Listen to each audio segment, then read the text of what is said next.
அன்னைக்கு கோயிலில் அன்னாபிஷேகம். காலையிலேயே நானும் ஃப்ரெண்டும் சாதமெல்லாம் ரெடி பண்ணி கொண்டு போய் கோயிலில் கொடுத்துட்டு வந்தாச்சு.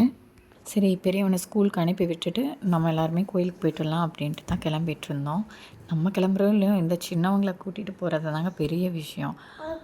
அவன் கிளம்புனது மட்டும் இல்லாமல் அவன் கூட சேர்ந்து 2 டாயும் தூக்கி ஒரு கூடையில் வச்சு கிளம்பிட்டான். அதை கண்டிப்பாக எடுத்துகிட்டு வரணும்னு வேற ரகலை, முன்னாடி வச்சுக்கணும்னு.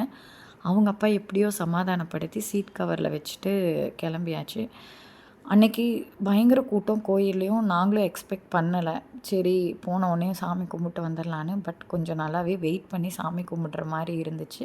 ஏன்னா அன்னைக்கு துளசி பூஜையும் கூட நிறைய பேர் வந்து இந்த நெல்லிக்காயில் விளக்கெல்லாம் போட்டு சாமி கும்பிட்டுருந்தாங்க.